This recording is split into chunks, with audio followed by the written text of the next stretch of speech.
মায়াবিনী রাতির বুকুর দেখা পালু তোমার ছবি ধরা দিলা গোপনে আগি আর কোন তুমি যে মোর শুকান বনত নিয়ৰৰে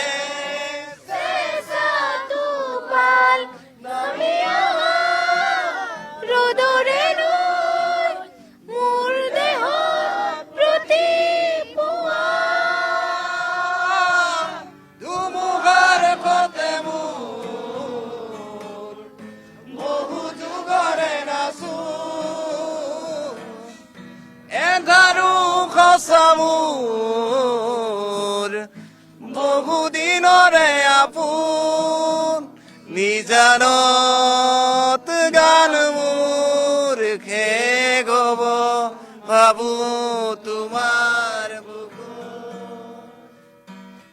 মায়াবিনী ৰাতিৰ বুকু দেখা পালো তোমাৰ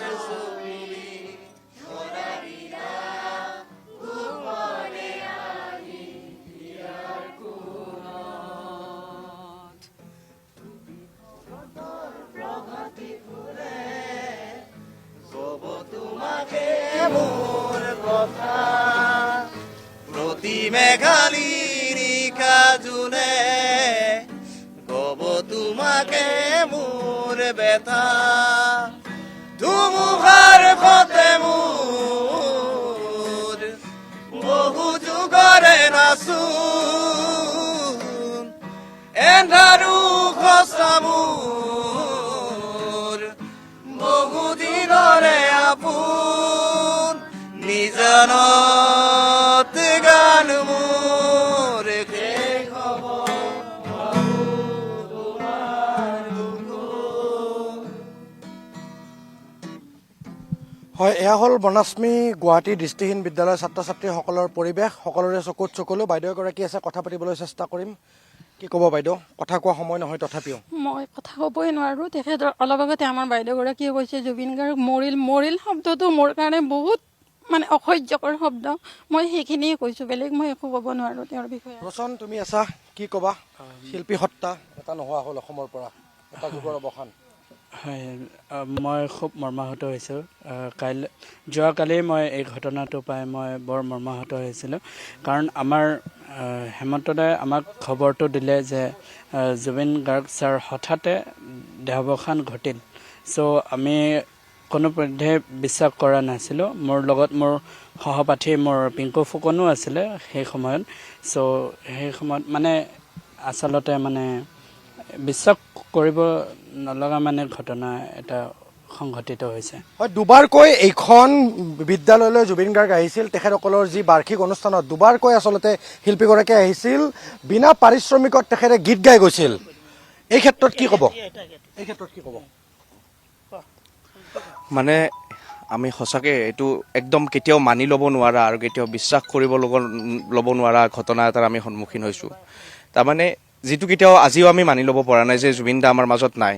কালি যেতিয়া আমি শুনিছোঁ, আমি সঁচাকৈ খুব আচৰিত। আজিও যেন আমাক ক'ব জুবিন দাই যে তহঁতৰ লগত আমি ধেমালি কৰিছোঁ, মোৰ একো হোৱা নাই, সেনেকুৱা যেন অনুভৱ আজিও। চ' এইটো ক'বলৈ ভাষা নাই। আমাৰ অতিয়ে বেছি বেয়া লগা আৰু আমাৰ দৃষ্টিহীন বিদ্যালয়খনৰ লগত বা আমাৰ দৃষ্টিহীন সমাজখনৰ লগত জুবিন দাৰ এটা বেলেগ ধৰণৰ সম্পৰ্ক আছিল, সেইটো সকলোৱে জানে। তো মই সোণালী জয়ন্তীৰো আপোনালোকে জুবিন গাৰ্গক ইয়াতে আমাৰ মুখ্য আকৰ্ষণ আছিল জুবিন দা। এবাৰ সোণালী জয়ন্তী যিহেতু আমাৰ উদযাপন হ'ব এইখন বিদ্যালয়ৰ, তো জুবিন দা যিহেতু আমাৰ বিদ্যালয়খনৰ লগত জড়িত, আমি জুবিন দা মুখ্য আকৰ্ষণ হিচাপে আমাৰ সকলোৰে মাজত সকলোৰে মনত আছিলে। তো সেইটো আমাক হ'ব নিদিলে, নিয়তিৰ কি ইচ্ছা আশাই হৈ ৰ'ল। হয়, মোৰ লগত যিহেতু প্ৰধান শিক্ষক আছে, প্ৰধান শিক্ষকৰ লগত কথা পাতিবলৈ চেষ্টা কৰিম। দুবাৰকৈ জুবিন গাৰ্গ এইখন বিদ্যালয়লৈ আহিছিল আপোনালোকৰ প্ৰচেষ্টাত, কিন্তু আজি তেখেত আমাৰ মাজত নাই বুলি ক'বলৈ আচলতে আমাৰ ভাষা নাই। নমস্কাৰ। আচলতে আজি কথা কোৱাৰ মানে প্ৰাসংগিকতা নাহে। অন্তৰত কেৱল তেওঁৰ মানে ছবিটো ভাহি উঠে। তথাপি অকণমান ল'ৰা ছোৱালীখিনিৰ কাৰণে জ্ঞাতৰ কাৰণে নক'লেও অলপ ভুল হ'ব যে 1972 চনত তেওঁৰ জন্ম হৈছিল তুৰাত, আৰু তাৰপিছত তেওঁ আহি তাৰমানে প্ৰত্যেক জেগাত তাৰমানে তেওঁ শিক্ষা গ্ৰহণ কৰিছিল। তেওঁৰ বোলে গুৰু আছিলে, আমি এতিয়াহে গম পাইছোঁ তেওঁৰ প্ৰথম গানৰ গুৰু আছিলে তেওঁৰ মাতৃ ইলিবৰ ঠাকুৰ। আৰু গতিকে তেখেতৰ যিটো গুৰু মানি পেলাই তেওঁ আজি ইমান মানে হৈছে, গোটেই ৱৰ্ল্ডতে তাৰমানে বিশ্ববিখ্যাত হৈছে। তাৰ কাৰণে আমাৰ অসমৰ এটা জাতীয় সম্পদ, তাৰমানে যে অসমৰ হকে মাত মাতা এজনে আছিল, তেওঁ আছিল জুবিন গাৰ্গ। আৰু এই জুবিন গাৰ্গে তাৰমানে যদি কিবা এটা কথা কৈছিলে তেতিয়া গোটেই ভাৰতবৰ্ষই তাৰমানে জাগি উঠিছিল যে সঁচাকৈ সঁচা কথাই কৈছে, গতিকে এইটো কথা আমি সঁচাকৈ মানিব লাগিব।